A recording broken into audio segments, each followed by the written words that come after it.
Is that it? I hit the button. Okay. Yeah, That's how it goes. It says that we're live. It says, yeah, I saw doing it live. I don't know if that's true. thing went out. I'm very happy. I'm just gonna play it now since nobody's watching yet. Nobody's, yeah. Oops, Six six people watching. watching. 6 people watching. Oh, damn. Well, we got the coupon code.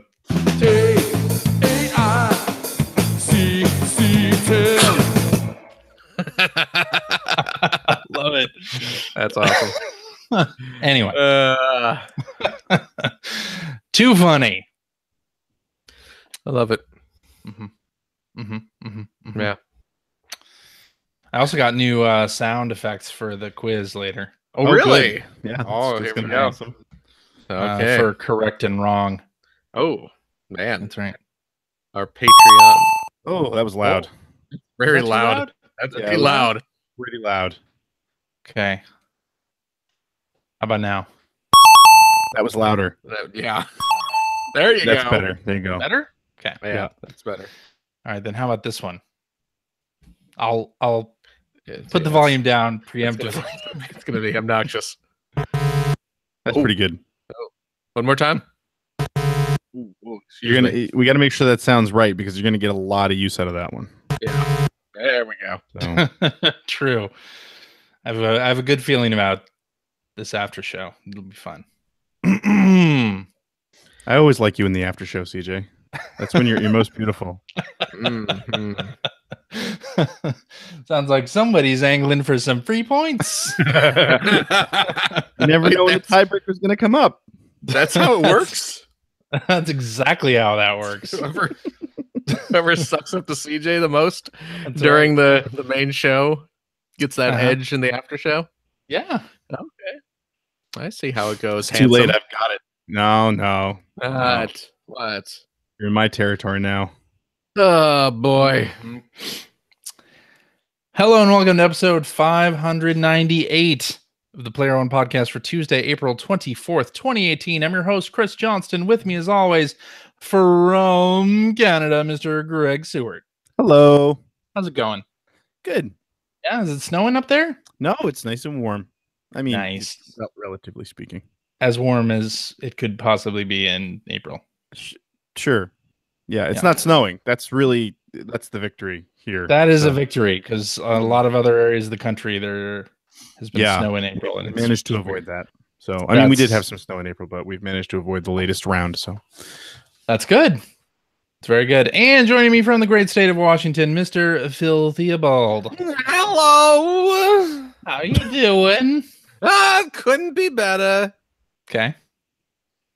Couldn't be better. What else you got? That's it, man. I thought you were in the mood to do some voices. We're Oh, gonna well. hear some comedy.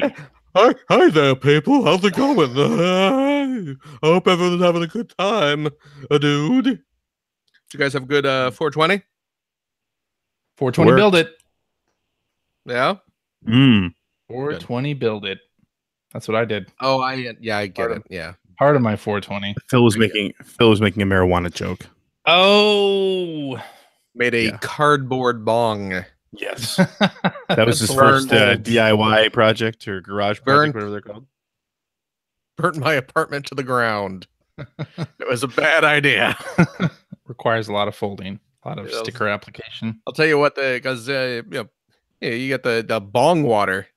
It Uh-huh. does not, the cardboard does not Contain it all support- that well. does not. Yeah, it's it's a porous material. Turns See, it needs out. to have one of those plastic liners that all your cardboard coffee cups have. Ah, yes. Well, You know, there we that's go. the Now, That's the secret. Another Now way I we're know for destroying next the time. planet. now I know for next time. Yep. Yeah. So let's talk about some news. Okay. Because the most important story of the week, let's clear the decks. Night Trap is coming to the Nintendo Switch. Oh, good. Boy, I can't. You know what?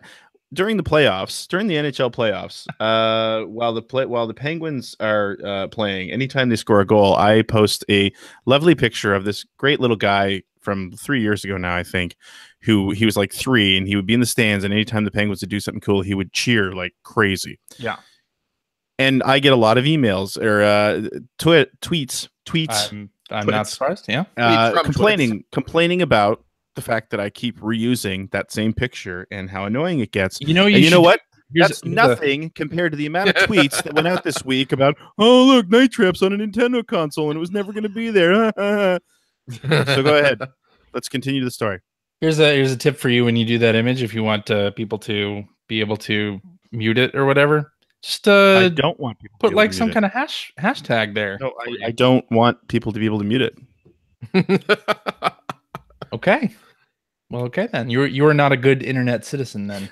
So yeah, the story being that, of course, in the violence hearings at Congress in what was it, 1993? I think so. Yes. Howard Lincoln, the head of Nintendo at the time, was there putting on a show for the government about how terrible Sega was and how filth like Night Trap would never appear on a Nintendo console. He didn't say filth. Whatever. He just said Night Trap would never appear on it. It would not pass their standards. Would not pass their standards. That's right. So I'm here to say, because I've seen these tweets all week. Hey, guess what? When the Super Nintendo CD-ROM was still a thing, or the PlayStation, Digital Pictures had a deal to release Night Trap. Yeah, of course they did. Of course they did. Goodness. Yes. Which is one of the things that's always infuriated me about the fact that he sat there in Congress and said that. But well, he was clearly referring to the fact that it could not be released on a cartridge because there's just too much data.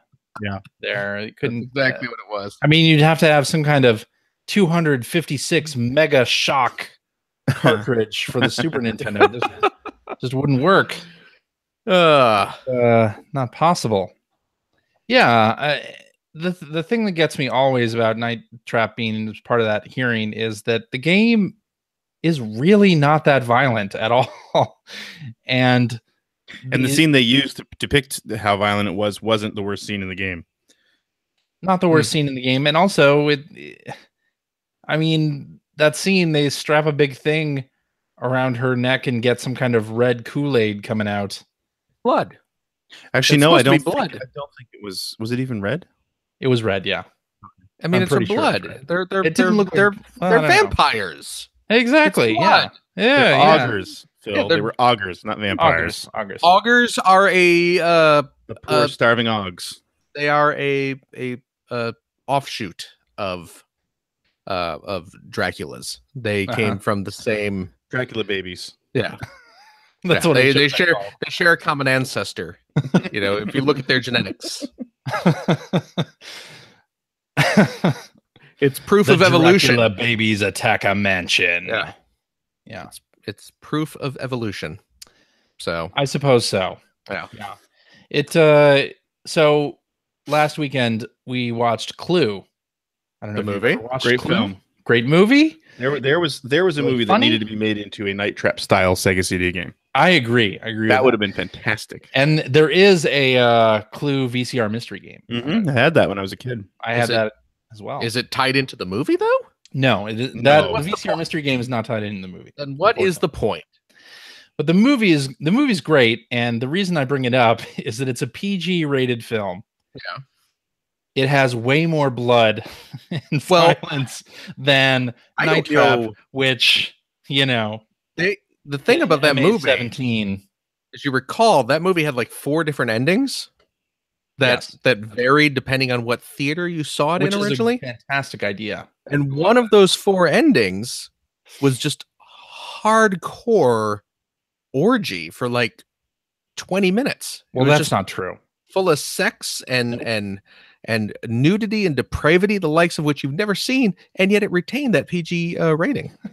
Well, it was a percentage thing. It was in a low enough percentage of theaters that it didn't affect the rating. In the 80s, you could have full frontal nudity and retain that PG. In the 80s, if you wanted a PG rating, they were like, you can have 1 boob, and that's it. You get 1 boob. It's actually 1 boob or side boob. Use it wisely. That's actually pretty accurate. I know. Yeah, I mean that's not even a bit. It's one curse word, right? Isn't that what it was? Is like you can utter. There are definitely curse words in PG films. No, but I think you could utter like the word fuck or something like that in PG. I don't know. There was something like that. There was a hard limit on the number of times you could say a certain word. I believe Beetlejuice is PG, and that has an F-bomb in it. Yeah. It does, really? I'm gonna have Yeah. to rewatch Beetlejuice now. When Beetlejuice, when he's in the model, when he's in the model city, and he kicks the tree, and the tree falls over, and he Does yells, anybody hear? He says fudge. He says, "Nice expletive model," and then he grabs his groin, and the little honk honk sound effect plays. Because Beetlejuice is kind of like Harpo Marx, but with his dick. I see. Yeah. I see. But yeah, so my daughter is a big fan of Clue. Okay. She really liked Yeah. it. It was PG. We watched it. It's got some blood in it, but I know your daughter is a huge Martin Mull fan. Huge. So just about anything with Martin Mull in it, she will watch. Yes. I really just want to watch Clue now. Tim Curry, because we watched the It miniseries. And Tim Curry, yes. Well, of course. Followed up with Congo. He's tour de force. God. I've blocked out all memory of Congo. I saw it in the theater, but I don't remember a damn thing from it. I did read the book. I only remember the opening scene because of Bruce. Mr. Bruce Campbell. He was in the opening scene, right? Oh yeah, he was. I've never actually seen Congo. Really? That was the big disappointment, is because Bruce Campbell's going to be in it, and of course that movie was sort of playing off the success of Jurassic Park because same author. Yeah. Then you get there, and I think he dies inside the first 5 minutes. So that sucked. A boo. Jurassic Park, still a really good movie. Jurassic Park holds up. That was a fantastic film. Oh my god. Indeed, but yeah, Night Trap coming to Switch. Great book too, by the way. And physical version from Limited Run Games. And it's coming to Switch, and it's the deluxe version. Does that mean that the it's going to have all the deluxe? You mean the 25th anniversary edition, right? Yeah, but I thought it said deluxe. I don't know about that. I'm wondering if the documentary that the My Life in Gaming guys did is going to be included at all. Oh, yeah, I don't know. But I think they did it either way, because there are some interviews that are in the actual game, and I'm pretty sure that it was the My Life in Gaming guys that did those as well. So I just remember I think I saw Corey tweet earlier this week how excited they were that some content that they've created is going to be on a Nintendo console. Totally. Even though Howard Lincoln said it wouldn't be 25 years ago. Yeah, I may have to buy it again on the Switch. Of course, may have to. Of course you are. May have to. Jesus Christ. I mean, yeah, I am. Yeah. Don't be naive. Everybody take a drink. Yeah. I probably will buy it on Switch. Yeah. Take another shot. Oh. So Firewatch developer Campo Santo has been acquired by Valve. And will never release another video game. Yeah, exactly. I hope you enjoyed that game they put out. That's not the case, though, because their next game is going to be published by Valve. That's awesome. Their next game called In the Valley of the Gods, which there's been a trailer for already. Looked good. The trailer looked good. Yeah, I'm really excited to play that. I hope that means they keep releasing games. Well, that also means that Valve has now published games on the Switch, because Firewatch is coming to Switch. There you go. So where's that? So Steam on Switch guaranteed at this point. Where's Portal? Where's Half-Life 3? Clearly Half-Life 2 is coming to Switch. Yes. No, Half-Life. Well, maybe Half-Life. Half-Life 2 is a little bit new for Switch. But system exclusive. I mean, come on. Perfect for Switch. What isn't perfect for Switch? Video games. True. Oh boy. If Night Trap can be on Switch, anything can be on Switch, right? Did you guys see that $20 skee ball game that came out last week? No. $20 skee ball game. I don't pay attention to the shovelware that gets dumped onto the system. I know, as well you should not do that, but there's a game just called Skee Ball, and it is $19.99 American, which means it's like $24.99 Canadian. At least. And it's a skee ball game. It is like a mobile port of Skee Ball. What? I don't understand. It's like a bad mobile phone version of Skee Ball on the Switch, as opposed to all those really good mobile phone versions of Skee Ball on this. Yeah, there are some okay versions of Skee Ball on mobile. Okay, just telling you. Anyway, like there probably aren't, but okay. So Campo Santo is now Valve. So Good that's for them. good. I'm happy for them, for sure. Very happy for them. It does sound like Valve wants to make more video games now that they're doing that card game, and they bought Campo Santo, so they're doing something, right? Maybe. I guess. I don't know. Let's hope. We'll see. The new Call of Duty that is coming out this fall. Duty. Rumored to not have a single player campaign at all. Yes, heard that. Yeah. What do you think? I mean, they've been going down that road for a long time now. Hasn't the single player campaign on those games been shorter and shorter? Quite short for a few releases at this point. Yeah. So I mean, yeah, it's kind of disappointing, but it doesn't affect me. I haven't bought one of those games in ages. Yeah, me neither. So I feel like it's the natural evolution of that series at this point. Well, yeah, and I think also a lot of big games have proven you don't have to have a campaign. Overwatch and PlayerUnknown's Battlegrounds and Fortnite. I mean, Fortnite kind of has Save the World mode, but the mode that everybody's playing is Battle Royale. So, and of course, the rumor is that the new Call of Duty is going to have something akin of course it is. To Battle Royale. Everything is going to have Battle Royale soon. Do you think that's an E3 thing? Will we really get the deluge of Battle Royale at that point? Yeah. Yeah. Why wouldn't you at this point? I mean, it's, it is the next hot thing. It's a proven moneymaker at this point. True. Very true. Speaking of that, the Battle Royale game, The Darwin Project, is now free to play on Steam. So we talked about this a little bit. We talked about Darwin Project on the show. It's a 10-player plus director Battle Royale game and set in the frozen tundra of Canada.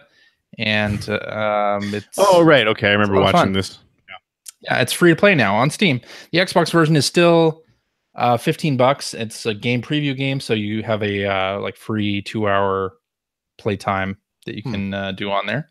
I would recommend checking it out because Darwin Project is really fun, a really interesting take on Battle Royale. So Darwin Project is also the one that, at least if you play it on Mixer, I don't know about Twitch yet, but the audience can actually affect the game. I believe that's correct. That sounds correct. Yeah, they were at GDC. They were really selling it.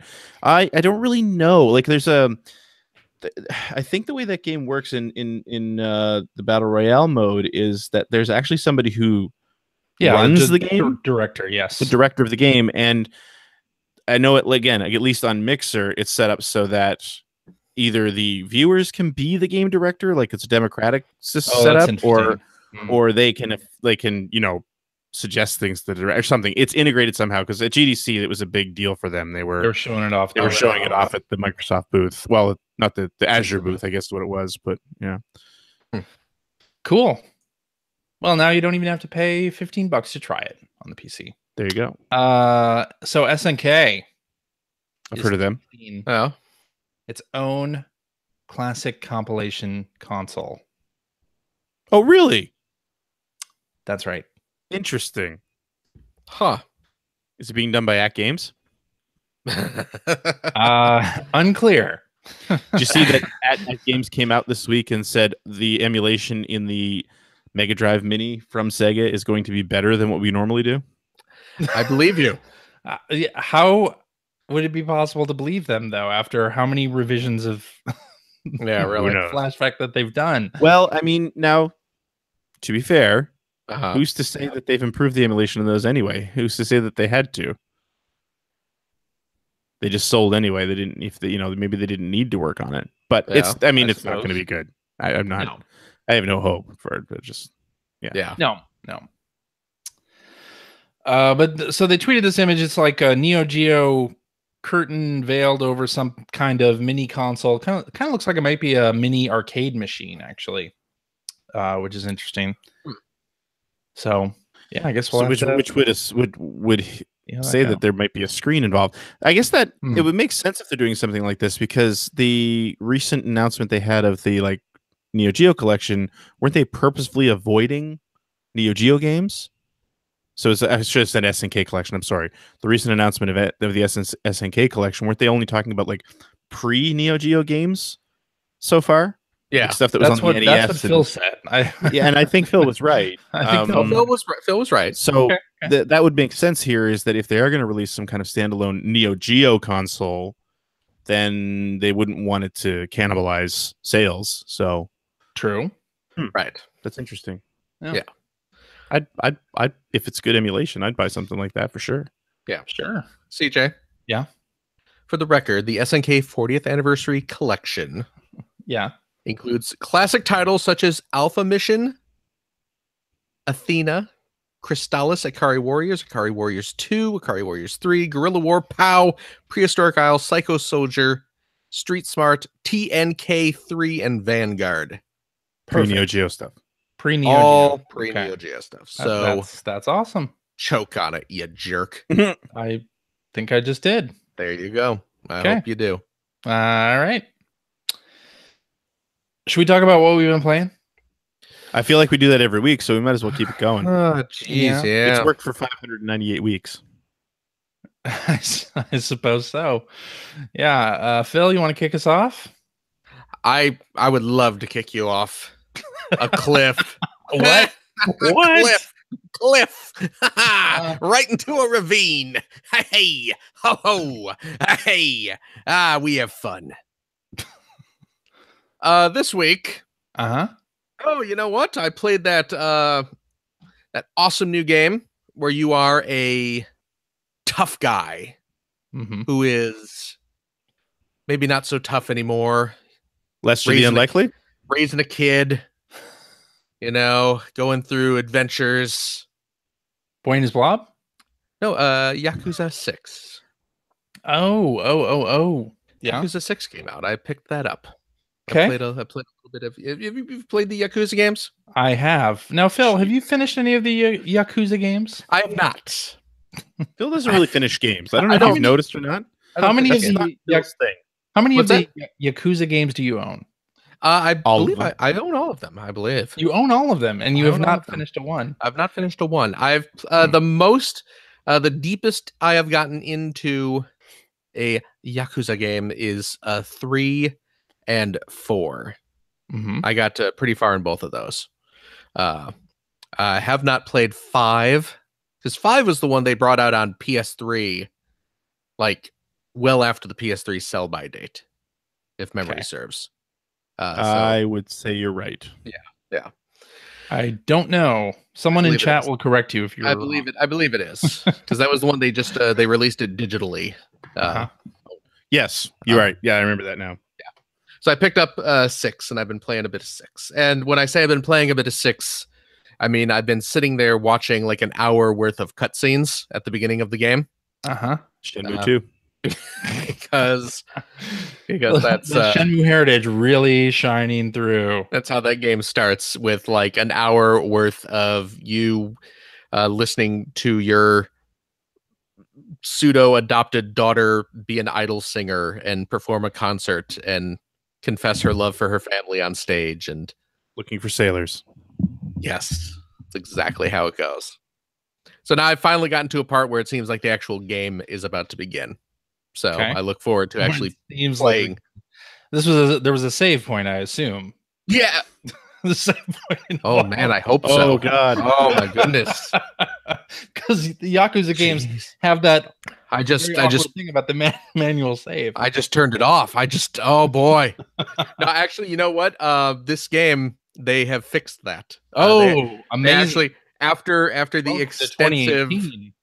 extensive prologue. I love. Wait, back up a second. What? The major Switch apologist of the three of us just made a joke about autosave and Yakuza saying, "Oh, welcome to 2018." You hypocrite.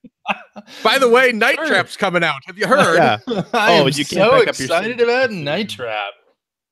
And it's not even the first re-release of Night Trap.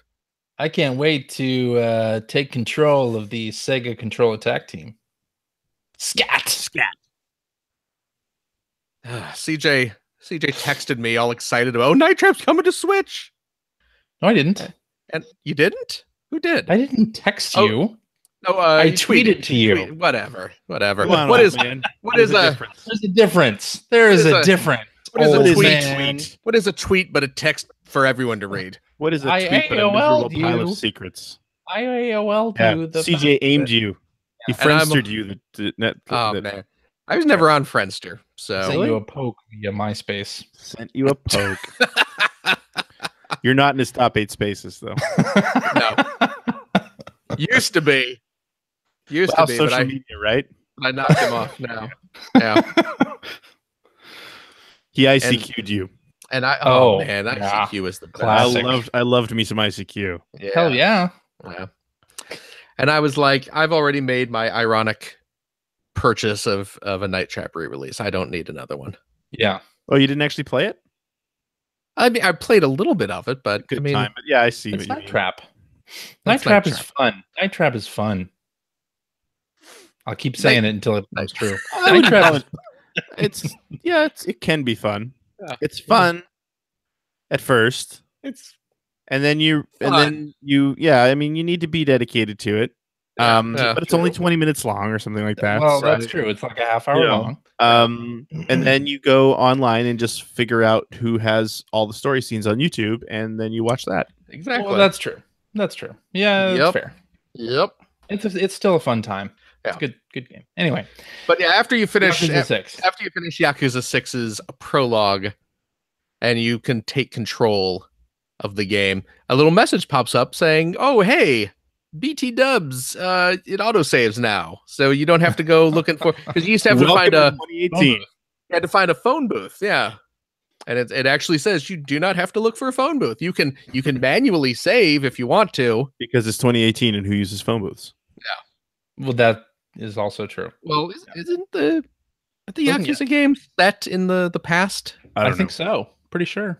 Yeah, I don't know, but I you know what? I think the game actually does make a who uses phone booths anymore joke or something like everyone has cell phones now joke. So Really? yeah. It's I could So- write for That's the Sega. thing. a self-aware game. Mhm. So I'm looking forward to playing some more of that. Yeah. So, I'm in Good stuff. kind of the same boat. I mean, I bought the Yakuza Kiwami, okay, which is the remake of the first one. yes. And I enjoyed what I played, but it was only a very little bit. Yeah. So I don't think I'll be getting Yakuza 6, especially since there have been so many other games out that are still left for me to play. Yes. It's kind of why I didn't pick up God of War right now. You didn't? Oh, okay. No, I told you last week I probably wasn't going to. Okay. All right. Yeah. I think I was lying. But it got all those 10s. Yeah, so did BioShock Crapfinite. That's we got some hate for that too. Well, As well, you should have. Why don't we like good games? hate from No. people who like terrible games like BioShock Infinite. That's true. 'Cause that game is not fun. They're calling Phil the double down. That's right. So I also picked up a Nintendo Laboratory. I picked that up. The Labo. So, the Labos. Labo. So I picked that up. Which and Labo did you get? What I Labo got- did you get? I all in, baby. All You got both? in. I got both. That's a lot of cardboard. No, you're I- there. I got all in too. There. Me too. They're staring at you. Went all Neither of you have any self control. Is that what it is? I didn't buy God of War. CJ, do you have no self control? I go. didn't buy Yakuza 6. No, I'm not giving you that one. Damn it. Damn it. So Finn and I, my boy, who was recently 6 years old, he and I have been putting together cardboard thingamajigs. Let me ask you this. Oh Phil. boy, here we go. Another trademark CJ question. I pregunta. How are your folding skills? Great. Remember, I Phil feel- hasn't stopped playing with toys in the last 40 years. That so is he's, true. I mean, what is a transformer but an elaborate folding toy? I don't True. need to go. Well, Toys R Us is gone now. I didn't Yeah. used to go to Toys R Us's website because I just follow Phil's Twitter and I know exactly what they have all the time. Actually, Greg, Are we going to see the Infinity Gauntlet? Yep. Yeah, where's that gauntlet? The light up Infinity Gauntlet? Oh, look, yeah. So you know what? I don't care what you were about to say. I'm right. There we go. Look at that thing. There we go. Oh, I got my self-control. Huh? Where can you give the finger with that thing? I can. Let's see here. Let's see. It starts making all this noise. You have to turn it on to move your fingers? Yeah. Oh wow. There you go. That is impressive. Robots in disguise. Yeah. That is pretty awesome. Can I ask how much that cost? Huh? How much that cost? It's hold on, there. Let me shut it up. There we go. There we go. That was it's $100. Jesus Christ. You know what? You know what? You don't get props for not buying God of War because you went and spent more on that plastic ridiculousness. Well, now plastic amazing ridiculousness. Thank you very much. Oh, I'm not saying it's not awesome. Don't get me wrong. Hey, you've gotten use out of it too. You took new profile pictures. That's true. I did. You did get new profile pictures out of it. So that's you are the use. You are the Ethan Einhorn of toys, my friend. You know what's great though? Find out you have two of them. You know what's great though? Oh yeah, he's played it. I mean, it's up on the top shelf of your bedroom. It engulfs his arm though, so and his soul. No, the really nice thing about that Infinity Gauntlet though, it has a fixed price. You know, $99.99. You're not dealing with offset currency to purchase. I see where you've got all the gems in it. That means you clearly bought the season pass because all the DLC's already in it. Well, okay.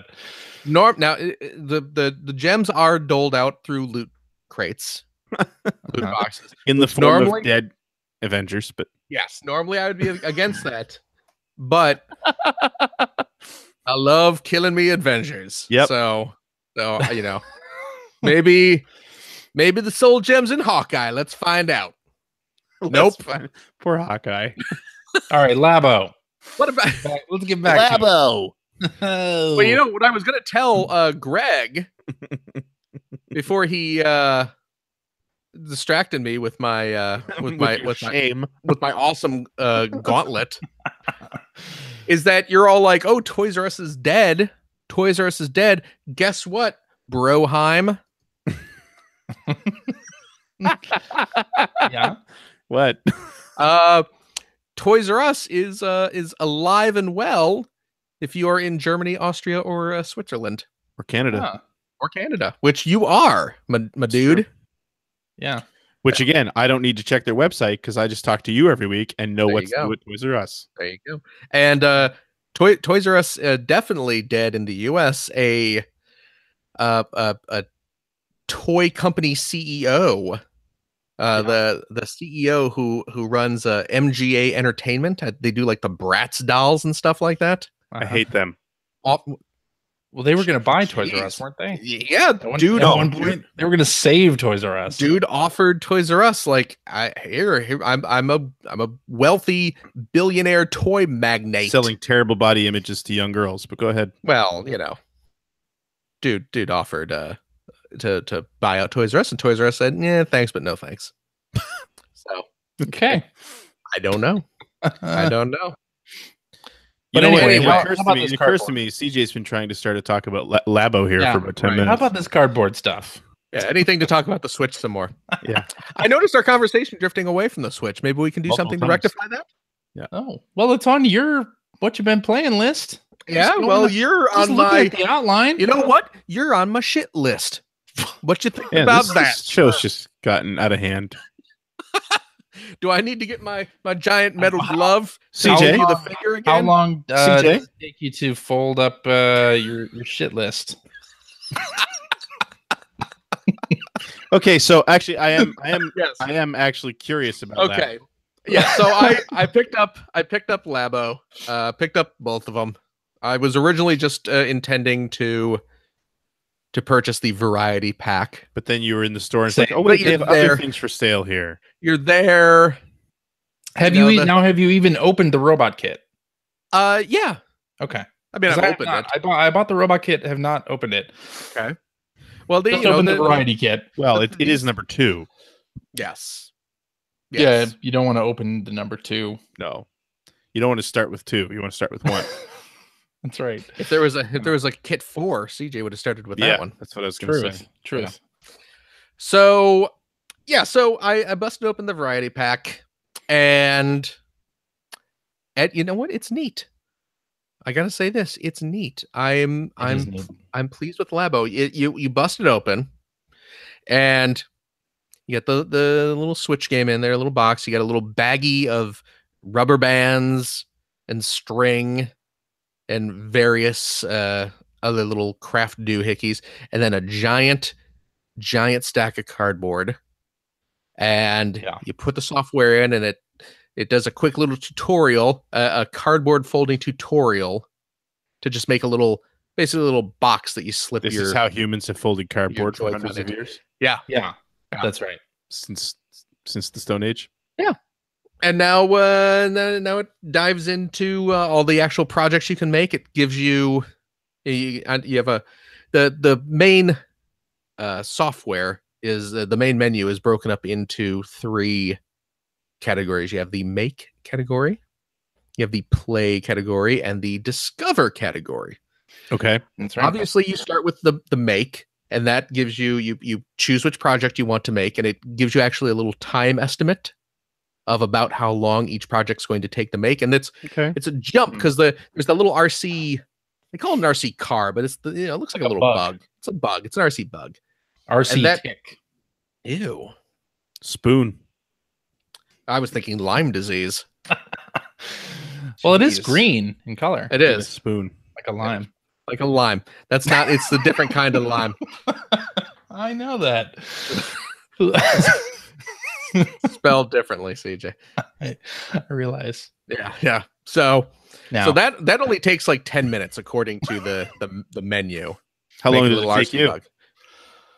10 minutes, maybe a little less, because you know what, Greg? I don't want to say I'm an expert game player.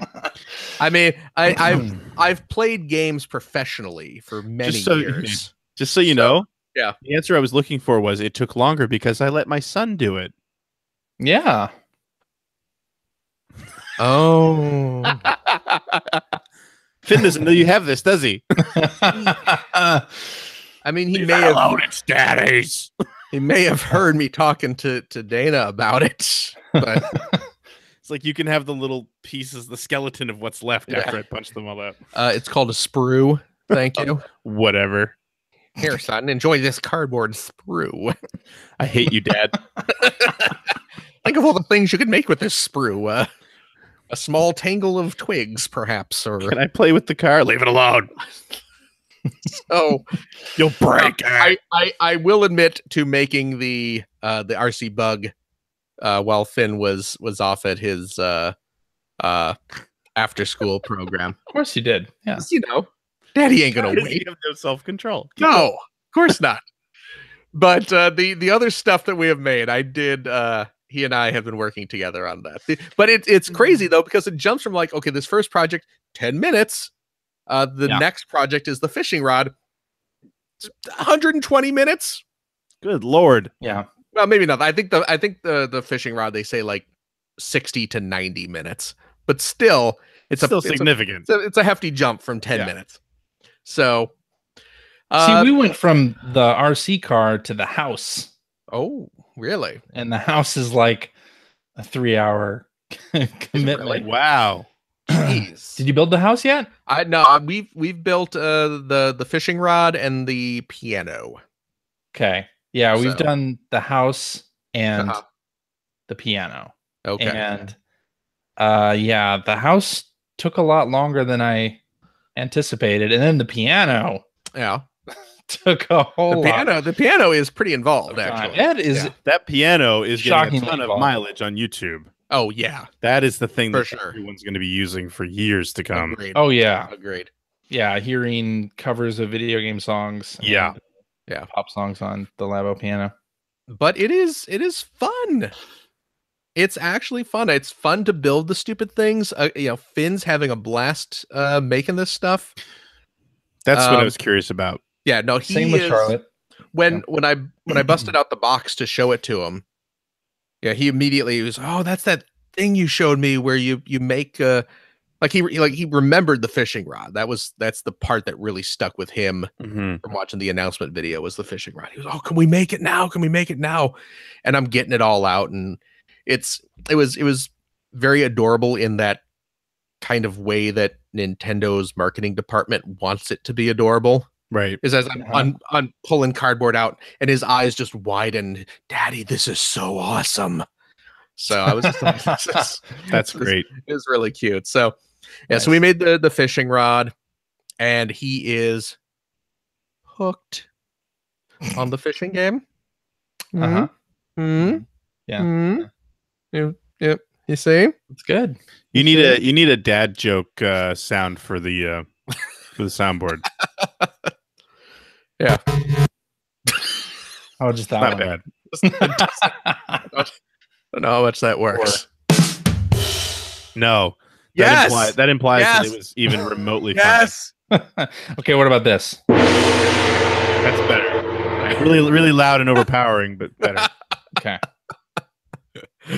I turned into CJ in the stew. So yeah. So yes. Okay, so when you build it, yes. Like how, and I've seen the piano one, so I know the piano one has a ton of longevity, obviously. Right. As far as like the other little mini games that you can do with these things, like how get into some of that. Well, I mean, I can only speak to the fishing game so far.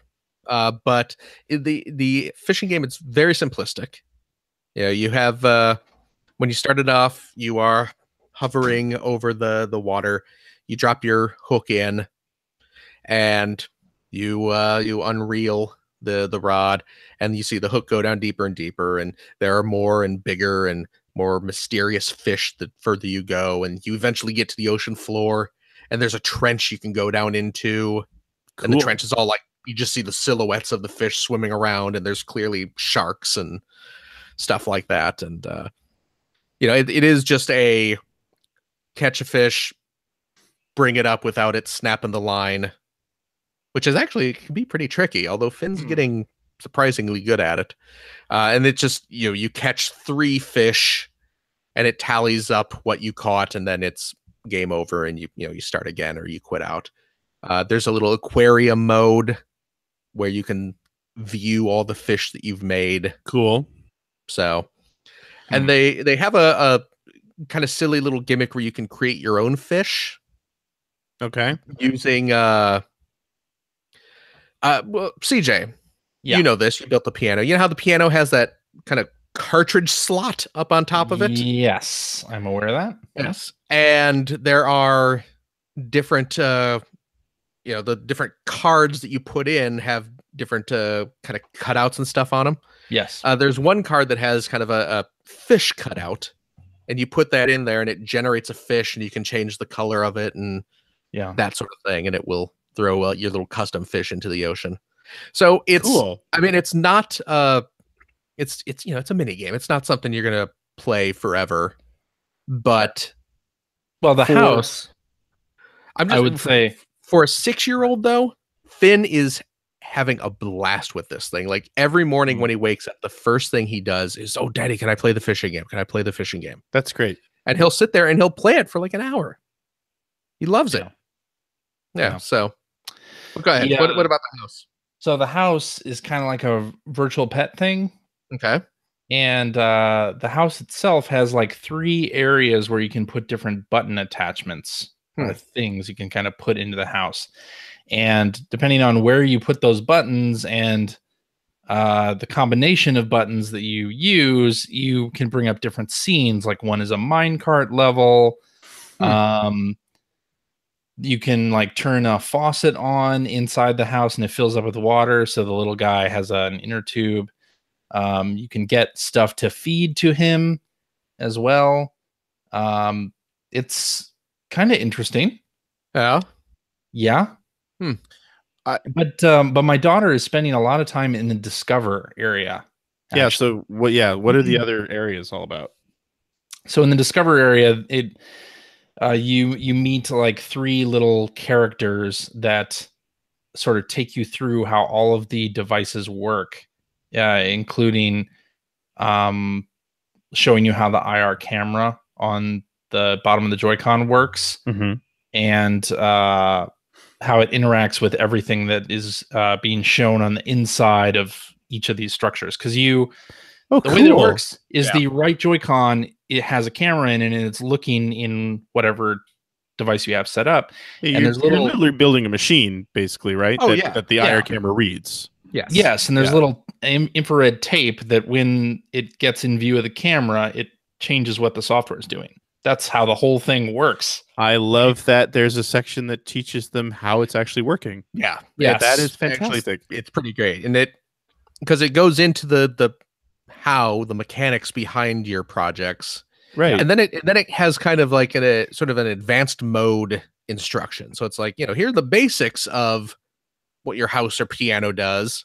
Yeah. But here are all these kind of extra things you can do with it based on all these other little buttons or switches that you've installed on it. So, yep. And there's a whole separate area that Charlotte is definitely too young to really play much with, but where you can create your own stuff entirely. Yeah. And I'm super interested in that. The IR stickers and make new toy cons yourself. Yeah. And that's kind of crazy. But I wasn't aware that was going to be a thing. Piano, I was impressed with the piano because when you first build it and start using it, it's a very simplistic sort of thing. And then the Discover area tells you that, hey, there's a more advanced mode, and it opens it up. And it's basically like this, you can record like 8 different piano tracks.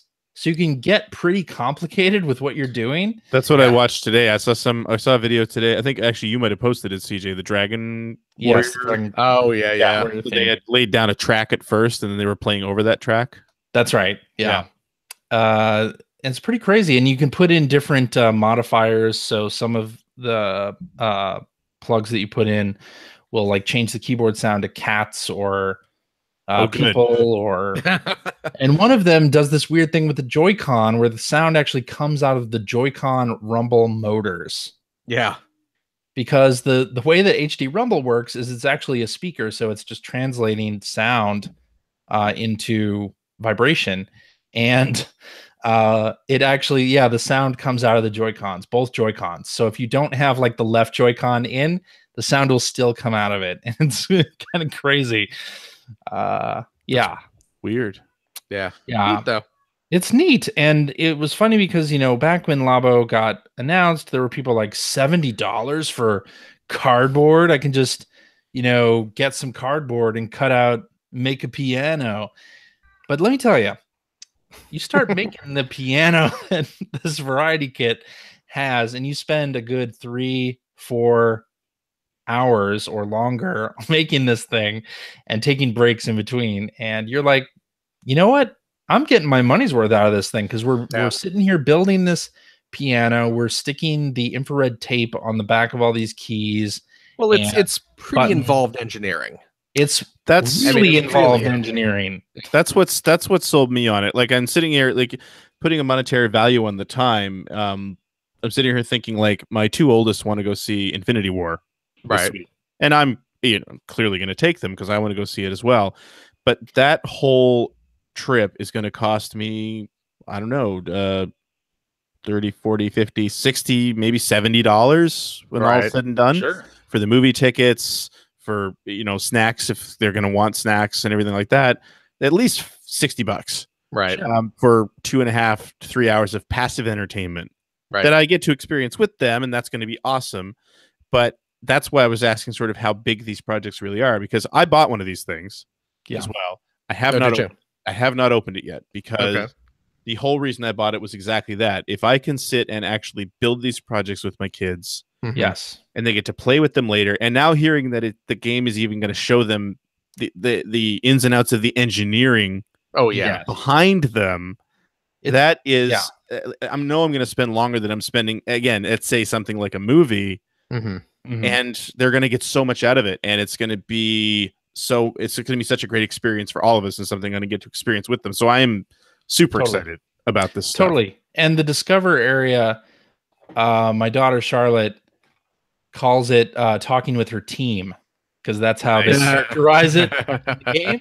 So these three characters have like a text message conversation with the player, and at times the player gets to choose their responses to characters. So it's been really fun. I've been reading the text messages basically and reading the text options for Charlotte to choose. I mean, Charlotte can read, but she's not fast at it. Right. Yeah. And a lot of the words are above her level in Labo. But and we've just been having a lot of fun. And she's been clicking on basically every entry in Discover to check out what is happening. And it's really happy. It's fantastic. It's a great piece of software. It's really thought out well. It is a lot more complicated than a lot of these sort of STEM toys or like, DIY projects that you see targeted towards kids. It's really cool. And the cardboard itself is not terribly flimsy. I mean, if you want to break it, yes, you can do so. But a lot of the things, like they have you fold double folds or like reinforce areas. It's really well, it's quite cool. It's the cardboard. I mean, don't I'm not going to oversell it. It's not thick. It's not like super 30 cardboard, but the engineering is so well done that by the time you get finished constructing a box or whatever shape out of it, it's pretty well reinforced. Yeah. So yeah. Very cool. Yeah. That's very cool. I mean, leave it to, you think back to like the Wii, where just there were tons of plastic add-ons and crap that they would use with the motion controllers to basically take that type of idea but turn it into a physical building toy. Right. Yeah. It's pretty smart. Got to give it to Nintendo on that one. Yeah, I mean, when the Switch was announced and the IR camera was revealed, it's like everyone's like, why use that for? They have come up with just a really ingenious way to use this thing. Like, constructing the house and the piano, I was smiling all the way through. It was great. Yeah. No, I can't wait. I haven't opened mine yet because my kids weren't with me this weekend. So I'm not opening it until they're here. Yeah. And we have time to sit down and actually play with this thing. Yeah. I mean, if I can't say I would recommend Labo to people without kids. Well, here's the I totally am with you. And Giant Bomb and a couple other places did streams of themselves putting together Labo toys. Right. And like the images of Jeff Gerstmann looking distraught and haggard during that, it's like, why would you do that to yourself? Why would you do like a 6-hour stream where you, as an adult with no children, are going to build a Labo project? It seems ill-advised. Well, because he needs a paycheck. Yeah, dude's got to eat. But I see what you're saying. But if I didn't have a 6-year-old daughter, I probably wouldn't be in. Well, you would have, but people without 6-year-old daughters. Yeah, but it's cool. Yeah, it's neat. Nice. Yeah. I can't wait. I would recommend, by the way, not sitting on the floor to do a 3-hour house build, unless you don't want to be able to get back. Yeah, why would you do that? Your body's getting too old for that, Johnston. Which did happen to me. Oh my god! Help Daddy up! I was like, I can't get up. No. Hey, Daddy needs a warm bath. Here, bring the Labo in here. I'll put it together while I'm in the tub. This will make it. We put the piano together on the couch. Oh, good. Yeah. What you need is a dedicated workspace, maker space. That's what all the. Convert your garage into a maker space. I'll get right on that. Please do. Okay. That's it. That's all you got? Yeah. Okay. CJ? Greg. I finished Mega Man 5 this week. Whew, finally. Out of the first 5, easily the worst one. I'm not a fan. Yeah. That's all I have to say about it. But is it a bad game? No. Exactly. No, it's all relative. Exactly. Relative to the 4 other amazing games in the series, not as amazing. Right. Relative to the NES library? Oh, still a very good game. Yeah. Yeah. Not even in the bottom percent. Yeah. No, it's exactly. not even in the bottom like 75%. Yeah. Probably still in the top 50. Yeah, easy. Yeah. I would say. So played some Sea of Thieves with that bozo over there running the show. Oh, Mike? Yeah, oh, wait. my friend Mike, but no, played some more Sea of Thieves. yeah. They won't let me go do one of the skull things though. Every time we play, they just like, oh, I don't want to do that. I'm sorry. Yeah, you're right, because we're playing on a 3-person galleon. Yeah. None of us are very good at steering the ship. I liked the way this episode. I'm sorry about that. I liked the way that this session that we had went, because we've gotten to the point where I've learned not to shoot at everything that moves. Yes. Finally, after weeks. And we were going to an island, and there was a sloop there. Yeah. Oh, by the way, CJ has the islands memorized. Well, he mentioned that last week. But I saw it in action. Now when we open the map, CJ just has to look at the shape of the island. Yeah, he'll tell you the name just of it. Because I do a lot of gold hoarders missions, and you get sent to Cannon Cove a lot. Yeah. There you go. So anyway, yeah. So we were going to Cannon Cove, and we saw a sloop docked there, and we're like, oh, it's called. You don't park a boat. Parked. Yeah, you do. I park the way we play. We park boats. Yeah, we emergency park boats the way we play. But man, it's true. Anyway, it's there, and normally you'd be like, oh crap, what are we gonna do? But we sailed up, and the guy just like called out to us immediately, and it's like, oh, I'm just here doing looking for some skeletons. Like, that's cool. We're not gonna fight each other. That's awesome. Okay, and we just went on our peaceful way. We did. It was great. That was the only boat that night that we had that problem with. Everybody else wanted to fight us. Well, that's true. Yeah, we did ahoy with the quick chat, and that guy was cool. But then the other galleon we pulled up on, they were not cool. They chased us for a while. They chased us. And then when at the end of the night, we were cashing all our stuff in, we pulled up, and there was a sloop at the island we were at. And he said ahoy, and we said ahoy, and he waved, and we waved. And then when we took our first chest on the island, CJ. No, when we took our first chest on the island, he shot at us. So we killed him. I killed him. How rude! Yeah, you killed him twice. And then we sunk his boat. We sunk his boat, of course, as you do in pirate times. Mm-hmm. Yeah, and then we cashed in all our stuff. I don't really have anything else to say about the game. I just wanted to talk about the session we had because it was a good time, but it's pretty short because we started pretty late at night. But the other game that I played this week was, of course, the God of War, the new God of War game. Yeah, that is something else. Let me tell you. Good stuff. How much of it have you played? I have not played all that much. A little over an hour. Okay, so we're probably around the same spot. Mm-hmm. Then. Yep. I mean, I don't think it's boss fights for me. Yeah, two boss fights. That second boss fight, oh my god. That is one of the most cinematic things I have ever interacted with. Yes. Ever. Here's what I like about that. Tell me if you agree. God of War, the previous games, did a lot of QuickTime events, and like boss fights, cinematic boss fights were like filled with QuickTime events. And in this one, these first two are very awesome little encounters, and not nary a QuickTime event is to be found. Right. Yeah, and I'm fine with that. I'm totally fine with that.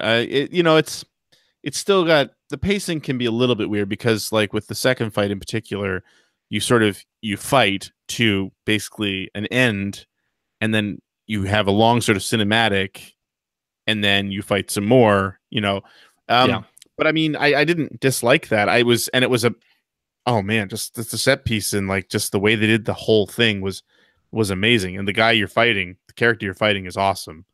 I liked him. I liked him immediately. The second he was on screen, I was like, okay, this guy's a great villain. Like, I don't know if he's the ultimate villain or not, but whoever he is, I love him. So, took a little, I gotta say, playing the game took a little while to get used to the battle controls.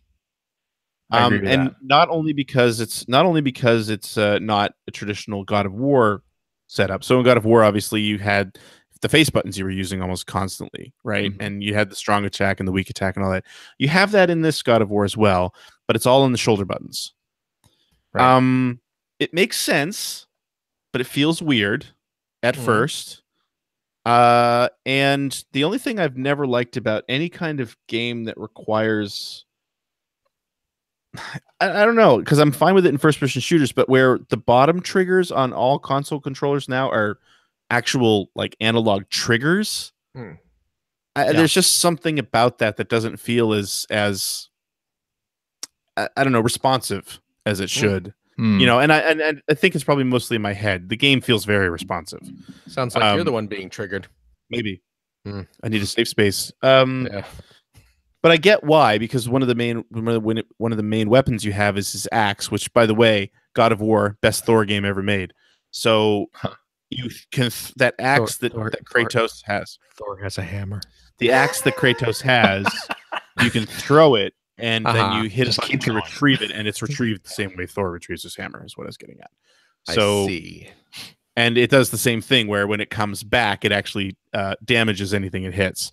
So like it was actually led to some really, which I'm guessing they wanted it to happen, but in one of the earliest battles, I had 3 guys who were sort of just walking around. They didn't know I was there yet. So I moved to a position where they were lined up in a straight line. I fired my axe at the guy furthest away, and then when they were lined up, I retrieved it, and it came back through all of them, and it was very satisfying. Nice. Very nice. Did the axe make kind of like a hollow coconut sound when it clobbered each of them in the head? No. Oh, no, that's not as exciting. But I mean, what I played of it was, I'm really, really digging it. The first boss fight I had trouble with because the other thing is that he's got his son with him. Right. I assume it's his son. I haven't learned anything otherwise if it isn't. And spoiler alert, it's Kratos. It's young Kratos who's traveled through time. You control him to a point. You can tell him to fire at whatever enemy you're aiming at that moment. Okay. And I'm sure it does a little bit of damage, but more than anything, especially with the bosses, it just distracts them. Which is like a key piece of the first boss fight, is that you want, because the first boss is he's the one that was in the demo that they showed at E3. Yeah. He's a monster, like he's a brute basically. And he's very difficult. So if you don't get that figured out early on, you're kind of screwed. I would actually say that I think that first boss fight might be a little bit too difficult, but It is, but you don't really have to do a whole lot with the boy, right? You can have him fire arrows at the brute, but you don't have to. You can do that right without that. You can just throw your axe from a distance, and I really like the dodge roll in this game. Like I think all the combat mechanics feel really good. Like the dodging feels great. They do. Blocking feels great. Parrying hits feels great. Like, and I can't think of another game where I've been able to pull off the visually stunning attacks and stuff that is in this game within like the first 15 minutes of booting the thing up. So in that respect, this game makes you feel like a badass super quick. Right. I think my only complaint with the combat at this point, I mean, and it is repetitive, just like God of War combat has always been repetitive, and it's very sort of combo based. And if you're not into that, you're not into that. You know, I don't think this game is going to change your mind. The throwing the axe adds a nice, different feel to it, because you can switch on the fly. You can holster the axe and fight hand to hand. You've always got a shield, which, like you said, CJ, very easy to parry and block, which is very easy. I just held down the L1 button. And you can hold down the L1 button and press X to dodge out of the way, and it knows what you want to do. It doesn't require you to fully take your finger off of the block button to do other things, which I really appreciate that, because I tend to tense up during combat and just keep my finger on the L1. Right. The only thing that and I don't know if I'm missing anything yet, but the only thing that I found is that I can easily get caught in situations where I'm in the middle of sort of doing a string of attacks and I'm not facing anyone because the camera's not following enemies. I don't know if there's a way to target things. Yes, there is. R3. There you go. See, I didn't know that, or I missed it somehow. So that was kind of my only real complaint. But it doesn't snap onto enemies. Like if you are fully 90 degrees away from them, it's not going to snap you to them. Yeah, no, and you wouldn't want that to happen because it would make the axe way too easy to use as a throwing weapon. So yeah. But anyway, I really enjoyed what I played so far. Somebody in the chat asked earlier, it's kind of scrolled off the screen at this point. Excuse me, does it look good on original PS4? Looks great on an original PS4, and it runs beautifully. So I'm very happy. I'm running it on the PS4 Pro. I really appreciate a lot of the options that they have for HDR rendering and adjusting the light levels and everything. I was playing it originally on performance mode, which gives you 60 frames per second, and I got motion sickness off of it. Oh, for God's sake. Here's a problem with the game. The game has a shaky cam. Yes. Oh, really? If it's moving in 60 frames a second and has a shaky cam, like that is barfing. That's the recipe for the Vomitron 5000. Unfortunately. Sign me up. After an hour of play, I had like a serious headache. I was nauseous, but then I switched to the graphics mode, resolution mode, and it knocks it down to 30 frames a second, and it gives you 4K resolution with checkerboard rendering, so 2160, and it looks fantastic. Like, it looks better than any video game I played on the PS4. Like, it looks great, but I couldn't tell if that changed my motion sickness at all. There, you can turn shaky cam off, but it doesn't work during cutscenes. It still keeps the shaky cam during cutscenes, which is like, no, why? But there you go. So I'm gonna have to play more. Unfortunately, I got distracted by Labo and didn't play more God of War. But I'm hoping resolution mode fixes my issue there. So is your kid following you around the whole game? Up until this, I mean, I would assume probably. I have not read any spoilers or everything that I've seen is with your So how awkward does that make the trademark God of War banging a bunch of naked chicks with a quick time event? Yeah, I don't think that's in here. I mean, so clearly it's not canon. Yeah. Yeah. Okay. Yeah, that guy made that pen and paper shooter that nobody cared about, right? And then this is a different guy. This is Cory Barlog, and he's not doing the Greek mythology sex scene. This is Norse mythology now as well. This changes scenery entirely. So the Norse mythological figures never had sex. Is that what you're saying? Apparently not. No, but I don't know. I'm not up on my Norse mythology. I think it's just developed with different sensibilities. This time, it's not going to be that. It's not Jaffe-ized. It's not going to be the David Jaffe version. This is different. I mean, not drawn to death here. I mean, I was kind of doing a thing there. Yeah, you didn't have to really get into it, like a whole explanation about it. No, it was good. I mean, I know how much you love that scene in the old games. That's why I would only play the game for like 10 minutes until you get to that part, and then I'd suddenly lose interest. Just like, wow, this game is great.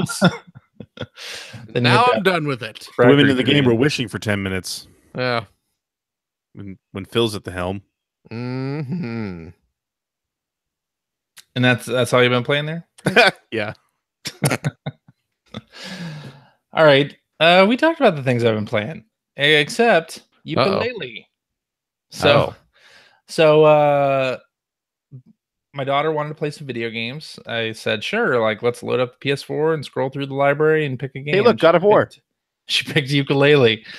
And I had only played a little bit of ukulele. Mm-hmm. We played some Jack and Daxter first, and she got bored. It's the PS2 graphics she just couldn't deal. That sounds about right for Jack and Daxter. Ouch. Yikes. Should have played Ratchet and Clank instead. Mm-hmm. Well, true. Or Sly Cooper.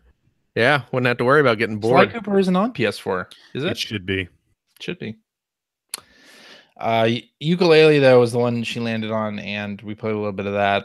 Wow, that's basically just Banjo Kazooie with different graphics. That's what they said it was going to be. That's what they said it was going to be, and it is. Yeah. It's successful in that, with a little bit of camera control jank. Not too bad though. Not as bad as Jack and Daxter, let me tell you. That has jank on that camera control. Wow. Digging in your heels on Jack and Daxter there. So got to the second area in Ukulele and turned it off. But yeah, I kickstarted the game. I backed the game in that thing, and played a little bit of it, but it never really gotten too terribly far into it. And I'm still not terribly far into it, but my daughter was enjoying watching me play through all the little mini games and things that it makes you do. So yeah, yeah. And that's it. So I think now that means it's time for tweets. Tweedly diddly dee. Tweedly diddly dee. Tweet. Tweet. Boom. All right, let's do this from Hacker Alias Shigemoto, who says, with the combination of a growing backward compatibility list and Game Pass, do you think the Xbox One will be a bigger competitor in the near future? I think we're getting near the end of the system cycle, aren't we? I think that's a question mark, though, right? Because the Xbox One X just came out in November. True. Yeah. And we just got a game, God of War, that really pushes the PS4 Pro. That was wild. You roboted just as you said Pro. Yeah. And it sounded like you really drew it out. He's like, Pro.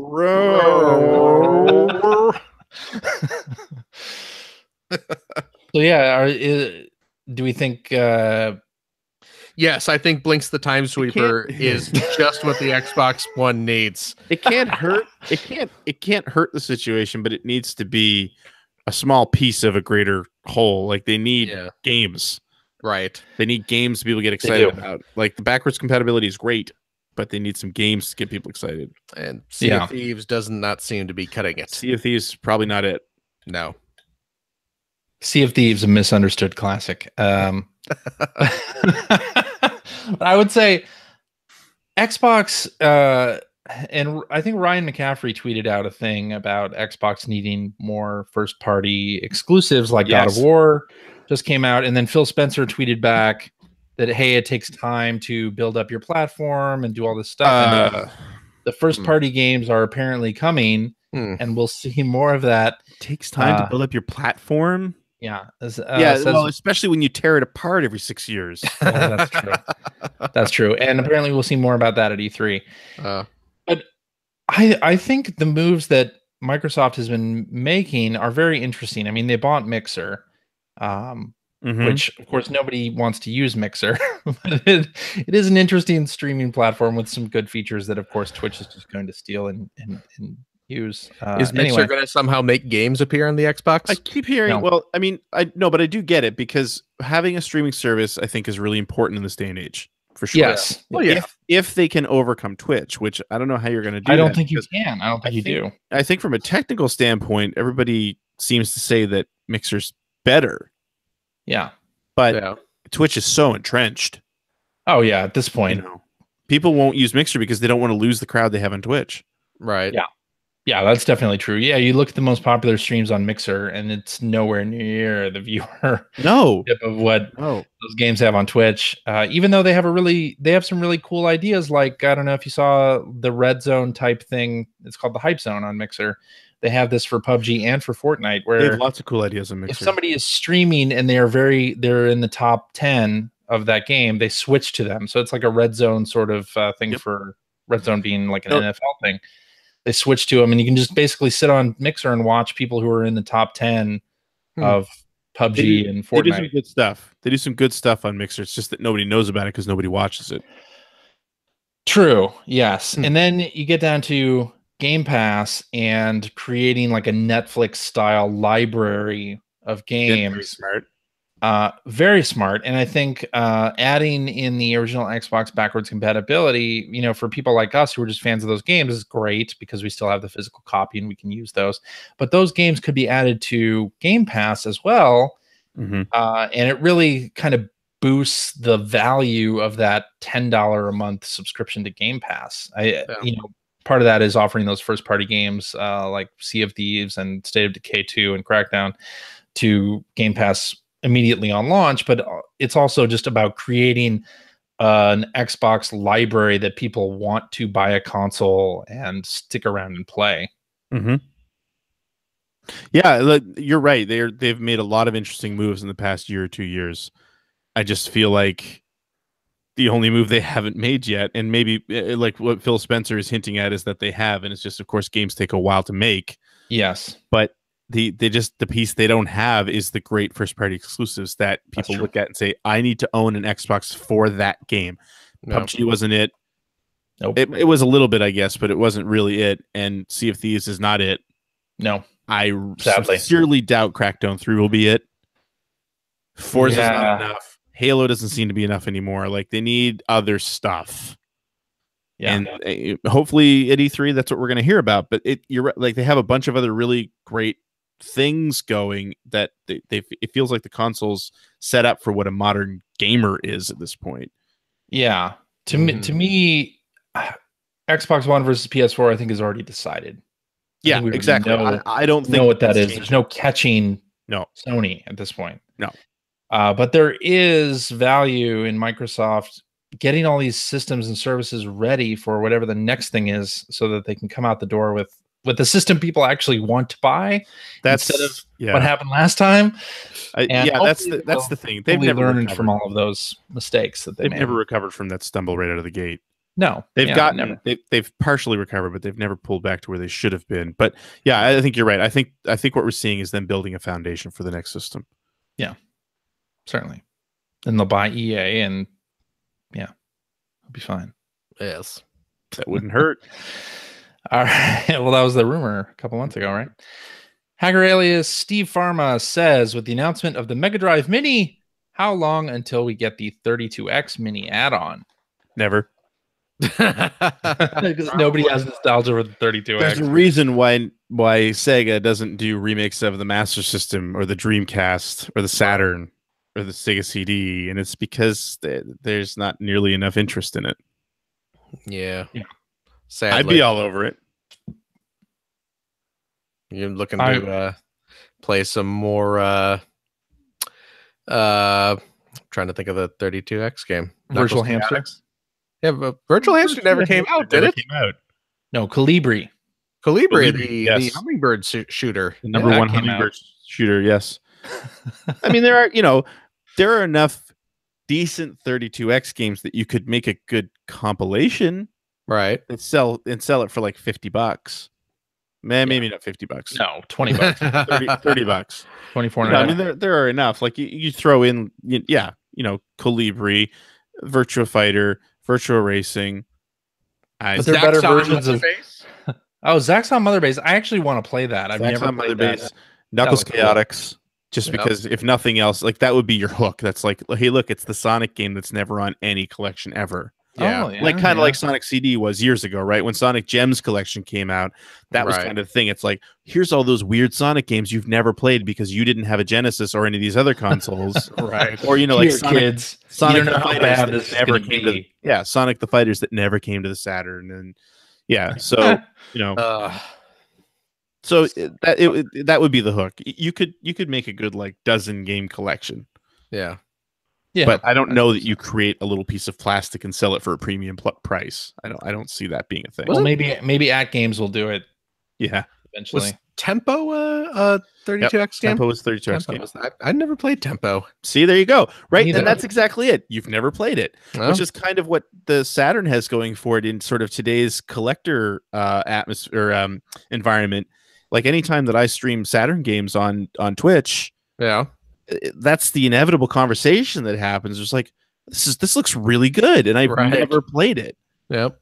You know, do we get the same thing with the top? Like I said, 10, maybe 12, 32X games. But it was a tiny library.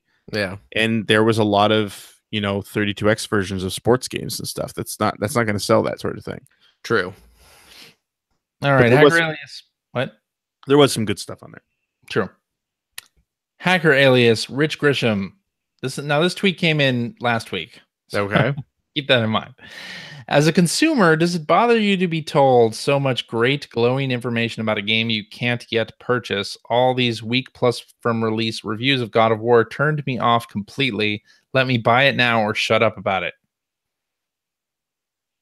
Doesn't bother me at all. Yeah, I can't say that I'm too bothered by it, but I will say that the reviews that come out too early make me kind of forget when the game actually comes out. Yeah. Which leads, I mean, I know the idea of those early reviews are to drive up pre-order numbers, but usually with me, I just kind of forget that it's out or that it's coming out, and then I'm just like, oh yeah, God of War is getting good reviews. I should go pick that up. I see what you're saying. And then it's, oh no, you can't go buy it. It's not coming out for another week. And then by the time that week rolls around, I've kind of forgotten that God of War is getting all these good reviews. I'm totally in the same boat, Phil. That's a really good point. It's like I'm, like 25-year-old me knew the release dates for the next 6 months. Sure. Now I didn't even realize God of War was coming out until the reviews started hitting. Like I knew it was going to be a thing, but I didn't know when it was coming. Right. So you're right. Like I'm much the same way. If it's something that I didn't already pre-order, right. It's like, oh, the reviews are out. That looks interesting. I'll stop on the way home and pick that up. Yeah. Oh, I can't because it's not out for another week. Right. So I could see that. Yeah. But it doesn't turn me off to it. Yeah, it doesn't turn me off. It makes me more potentially skeptical of the game if, as we talked about last week, if a game gets, universally glowing reviews. Right. Of course, not one of them mentioned motion sickness with performance. Well, does anyone ever who's not you? Nobody does. Nobody ever mentions that. No. Right. I get more worried when it's a big game that comes out and there aren't even any day one reviews. Oh yeah. Because that shows that they didn't even send them out. That doesn't happen a lot anymore. No, but when it does, it's almost always a perfect example of, oh, this game just isn't any good. Even more confusing.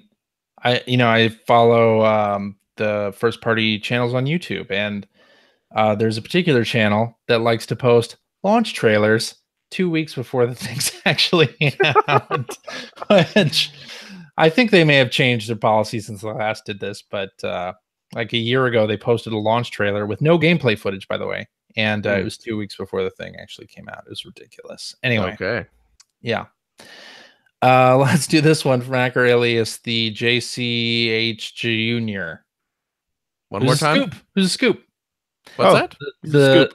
The JCHJR. The JCHJR. Yeah. I'm murdering these names. You know who that is? Who that is? Scoop Joey. Scoop Joey. Okay, that's easier. Joey. Yeah. Hacker Alias Scoop Joey. Yeah. Says, what is the strangest thing that a game publisher / PR person insisted that you cover or not cover when writing a review or a feature for a particular game? Ooh. This is a good question. That is a good question. If you guys don't have something, I do. Let me mull it over for a minute. Yeah, you go ahead first, CJ. Yeah. So, and this is a little bit timely because Blink's the Time Sweeper. Oh, God. Any excuse. Just came out for Microsoft, Xbox One, back compat. So I was reviewing that game, and I had some questions about some things that seemed buggy or off about it, and called up PR and asked the question, and they were like, "Oh yeah, that's gonna be fixed. That's gonna be fixed." The game was coming out literally the next week. Right. We had just gotten the review copy. It's like, I think you're probably lying about it. Yeah. If you tell me something's going to be fixed and we're like 2 weeks away from launch or a week away. Yeah. That remember, was not terribly unusual. I remember one of the things that used to happen, and it still happens now. I mean, I don't see a lot of pre-release contracts and embargoes and things like that anymore, but still see them where, like, it's very common for if you get something for pre-release, especially now where we're in like the streaming culture, where it says, well, Sega did this with Persona 5. Don't stream anything past chapter 4. Right. Or something like that. I remember back when I was still doing website stuff, so this would be the late 90s. Square was really bad for that. Oh, yeah. They were really bad for that. And they would send embargoes on pieces of games that they were sending you for coverage, but games that had been out in Japan for like 6 months to a year already. Yeah, but that's right. Very strict, like, and enforced, like you are going to be in trouble if you cover this. Yeah. On this Even version of the game. Fax has a full walkthrough. Right. It was really screenshots have been. It was a common thing. Right. Yeah. The only other thing I remember, thinking of Square, the other thing that I remember that wasn't weird but was just a nuisance was, if you remember the first Kingdom Hearts, if you ran pictures of an early build of Kingdom Hearts, you had to have this insane amount of legal text. Oh, right. On it. Oh, yeah, I remember that. Oh, that became a thing not only for Kingdom Hearts, but like any Square game. Yeah, but it was worse because of Disney, and especially I think it was with Tarzan more than anything else, because Disney didn't have the rights to Tarzan or something along those lines. So you had to put the actual name of the author, and it was Anyway, it was a pain. Yeah, I remember, what was it? 3DO would occasionally send out with their review copies. Angry letters. What's that? Angry letters. Well, that was post review, but they would send along like press releases that had sort of talking points about the games. The one I specifically remember was Portal Runner. That was the big game that was going to save 3DO. Yeah, which was an Army Men spin-off. Army Men run through the Tomb Raider filter. Because hold on a second here. Why are you guys doing this here in our room right now? Finn's getting some sunscreen on so he can go out to the park. What's that, Finn? It's really sunny out. That's why. Oh, it's really sunny out. There you go. That's a good reason, Finn. That makes a lot of sense. That's a good reason. Hey, what do you think about the Nintendo Labo? Cool. You like it? What's the? Well, don't grab the microphone, buddy. That doesn't. Meow meow meow. What's your favorite part of the Labo so far? Did you mute them? No, I'm not muting them. Gua gua. Well, that doesn't help. What's your favorite part of the Labo? You want to tell everyone? Never. Okay. Okay. It's not. Okay. Clearly Phil's son. Okay. Well, shall you go to the park then? Don't slap my wrist. What? I think we're getting it. Yeah, I know. Don't slap my wrist. Learning how Phil disciplines his child here. This joke is gonna get Daddy in trouble. Yeah. 420 blaze it. How do you find a squirrel in the oak tree? I don't know. How do you find a squirrel in an oak tree? Climb a tree and that nuts. Where's the rim shot? CJ? What? I don't have a rim shot. You do. You played it earlier. Hold on. That's the. I want to hear. There it is. Gimme, Daddy. No. Now you have to go. Okay. Yeah. Okay. You invited this on yourself. You invited this. Only You brought this. Take me away. No. Goodbye, Finn. So what were we talking about? Squirrel jokes. So no. Anyone got any squirrel? Portal Runner. Portal Runner. Talk about Portal Runner. I was reviewing Portal Runner for Game Now magazine. Game when? Game Now. Well, game several years ago at this point, and then only for about 2 years. Oh, jeez.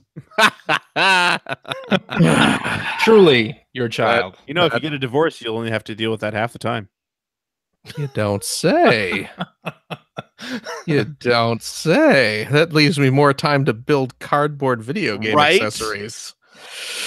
Not a bad call. So, I was tasked with reviewing Portal Runner, and the 3DO sent over the game, the review build of the game, and a nice packet with a very nice introductory letter about how great this game is and how it's going to turn your perception of the Army Men franchise around, because even 3DO knew that it was kind of a joke. But this game is the real deal. Give it a chance. And here's a list of talking points that we feel are very important I remember about this game. These are all the innovations and stuff. And we're not saying you should mention these in your review, but it's just a review guide. But I mean, there's you have to write X 100 words. Here's a bunch of words you could use. Here's a bunch of words right here. That'd probably make your life a little easier, wouldn't it? So I reviewed that game and it was terrible.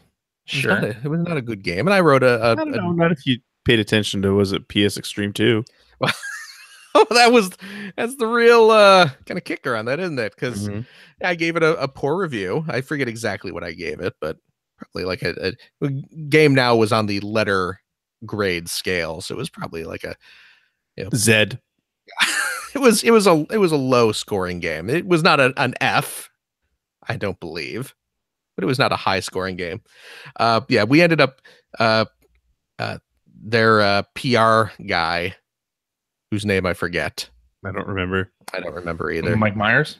It was Mike Myers. It was Mike Myers. Not the Mike Myers. Not different Mike Myers. Not the Mike Myers you're thinking of. Not Dr. Evil.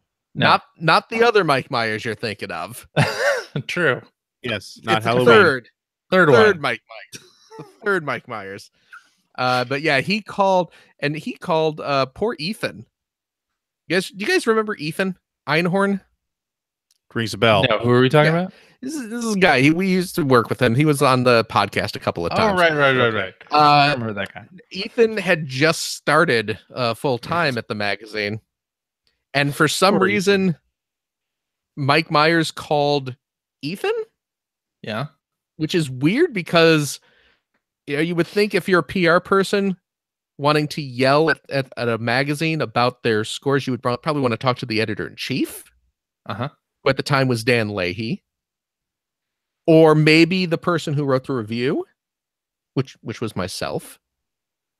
But he called Ethan, who was just happened to be a dude who worked on the magazine, and he spent a good long while. I think I remember this call too, because I think you called me over and be like, Ethan's been on the phone for 45 minutes. Yeah, it was a lengthy phone call. Yeah. And he was just chewing Ethan out, going on about how we were terrible reviewers. We didn't understand video games. We didn't understand who the video game was meant for. I mean, Trip Hawkins. Yeah. I was going to say, and it should be pointed out here that I doubt any of that actually came from Mike. Yeah. Right. Trip Hawkins, who started the 3DO company, was notorious for losing his mind over bad reviews and screaming at game reviewers and pulling ads and all that fun stuff. Yeah. So, and poor Ethan, like a trooper though, sat there the whole time and just was, well, okay, I understand. Okay. I did not know that about my mother. Just at no point. I think he probably at some point tried to well, maybe you want to talk to our editor-in-chief about that, but he sat there and took the full brunt of this phone call. And then afterwards was very confused about the whole thing.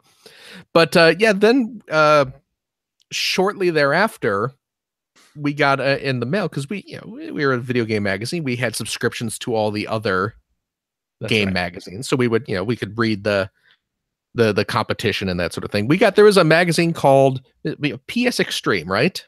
That's right. I think it was called PSE2 by this point, but yes, PSE2, yeah.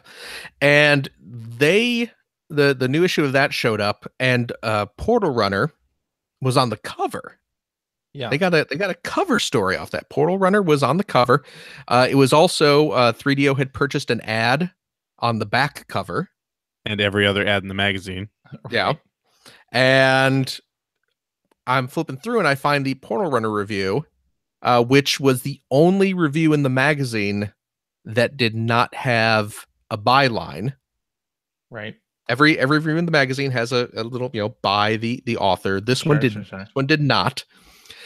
And I'm reading the review, and I'm thinking, well, gosh, a lot of this text sounds very familiar. And I busted out. I still had the little reviewer guide letter that 3DO had sent. And sure enough, there were chunks of that review that were taken verbatim. Just from the talking points. From the talking points. Yeah.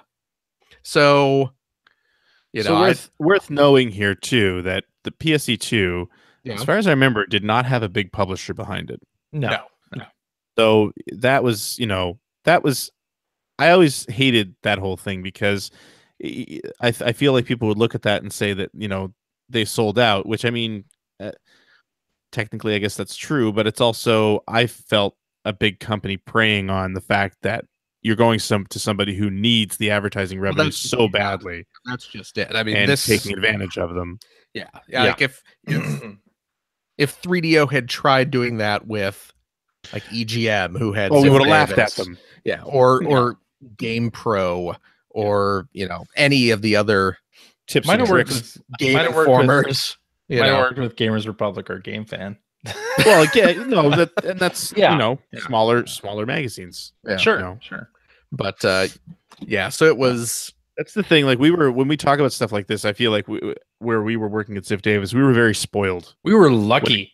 Because very lucky. Yeah, I mean, I have sat in my share of meetings where a PR person or somebody higher up has yelled at me for a review, right? But knowing full well the entire time, I have the backing of I'm not losing my job over this. I have the backing of my boss and my company. And if they say we're pulling ads, I know that, the gigantic company I work for is just going to shrug and say, okay, right. Sayonara, so. And then 2 years later, that magazine stopped publishing. It was gone. No. Yeah. Where are your magazines now? Yeah. Yep. Braden Manning in the chat. We're going to wrap this up very soon, but he's asking, did you guys read each issue after it was published, or never really bothered? I know I personally read every issue we created cover to cover. Yeah, same here. Yeah, same here. For the main reason being, and when I went to broadcast school for this a couple years later, it was the same thing. Like when I was doing radio stuff, they made us record all of our bits on the radio and then listen back to them. Yeah. You're never going to get better. That's very good. Yeah. You'd see what you'd written. Like, I know for me personally as a writer, I started to see the phrases that I constantly used and worked hard to make sure I didn't do that. Like, it was very important to read that. We're going to hear a lot of those in the after show. Oh boy. Oh no! Is it an issue that we were actually writing in? No, this is a different. Okay. Yeah, you're gonna like it. Oh yeah, sounds great already. Oh boy. All right, let's wrap it up with this. We got a couple tweets about this. So what's that? I'm gonna read this one from hacker alias P.O. who says, "Is there ever going to be a new fourth chair, or will it be open to guests only?" I guess we didn't really talk about this last week, but Ethan's going to come back as a guest. And in terms of fourth chair, I think we're just going to, stay like this for a while. Yeah, stay like this for a little while and see how it goes. And we'll bring people on as guests and see how that whole thing goes. And who knows?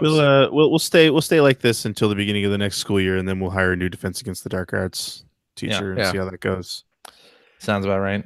We've reached out to Doug Walker from Channel Awesome to see if he wants to come over here. Yeah, I don't even know who that is. So I know you're making a joke, but I don't know who that is. So that joke completely falls flat. It wasn't for you. It wasn't for you. For me. Wasn't for you. Although your deafening silence was accurate. It was a valid response. Yeah. Alrighty, and that is our show for this week. Thank you very much for listening. If you would like to comment on something you heard, or perhaps ask us a question, you can direct that to @P1 Podcast on the Twitter, or you can go to our internet website at player1podcast.com. There you'll find our contact information. You'll find blog entries about Sega CD stuff from Mr. Greg Seward. Find Generation 16 episodes. Yep. Almost have the script done for the next one. Cool. Yes, indeed. You'll find show notes and links to all of the stuff that we talked about.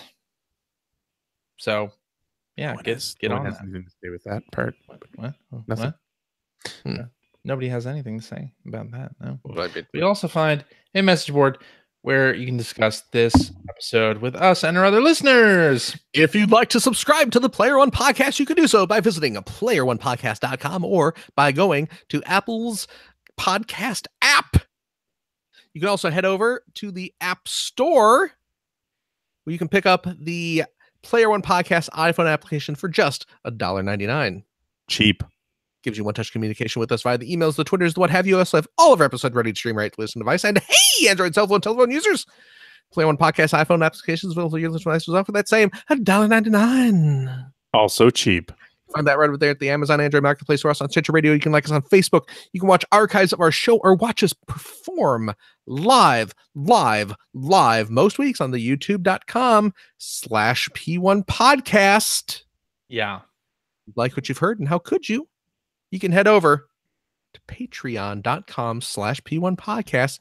Throw a few shekels our way because daddy's got to have his cardboard, and that cardboard ain't cheap. True. I'm going to be building Premium all sorts of Labo stuff. I'm going to make a Labo lavatory to pee in with Joy-Cons. You always got to take it someplace like that, don't you? Yes, I do. Hey, and if you have a couple bucks left over, head over to generation-16.com where you find the Patreon link to help support Greg Stewart's outstanding web series about North America's favorite gaming system that did not have to rely on cardboard for ingenuity. Mm-hmm. The Sega Genesis. So, thanks, Phil. You're very welcome. They didn't have any sort of crazy cardboard accessories, did they? No, they had lots of other crazy accessories. That's true. Menacer. Let's not forget the activator. The activator. Mm-hmm. That was a hexagon or octagon? It was an octagon. Octagon. Okay. Hexagon wouldn't work. Come on. I don't know what I'm thinking. You need those 2 extra gons in there. Yeah. Oh my goodness. Hey. Yeah. Guess what, folks? If you like us here in separate places, you'll love us all together this October when we go back to fabulous Las Vegas, Nevada. Las Vegas, Nevada. To join in Scoop Fest 2018, the good folks at, what's that podcast called, CJ? Matt and Mattingly's Ice Cream Social. Oh, wow. Is that why you went off camera for a minute? Were you getting ready for that? No, my daughter wanted a snack. Well, I just tell her there's an apple in the hall. Why do you keep your apples in the hall? Because I knew during the podcast she'd knock on the door and say, I want a snack.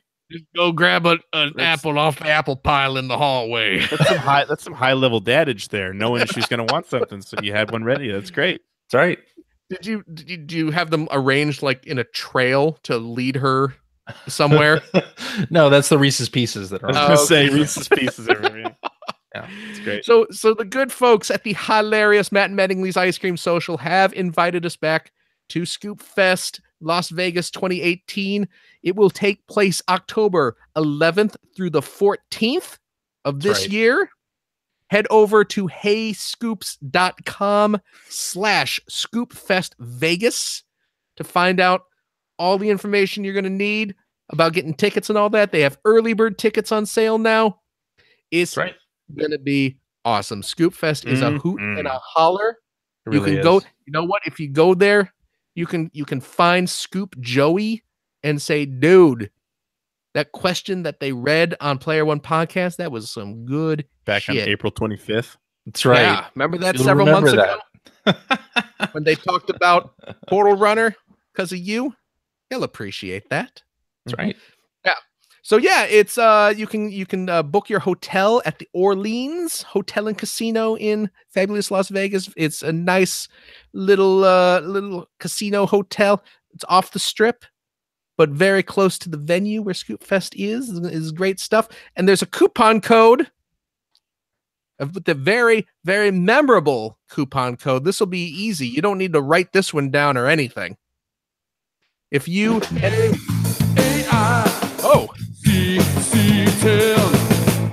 that's the coupon code song. That's right. A8ICC10.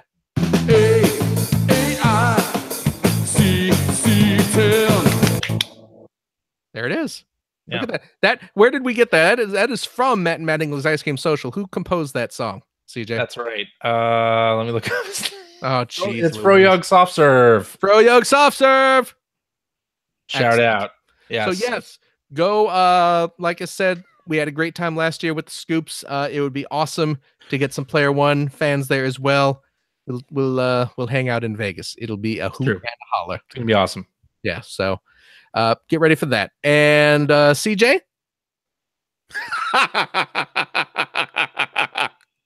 He's gone. I know. I was just wanted to say, and I don't know if he'll be able to hear me say this, but if anyone was, while you were doing your spiel for Scoop Fest, if anyone was watching the postage stamped video feed of CJ's window, you got to see what "You're Not Allowed In Here Right Now" eyes looked like. What?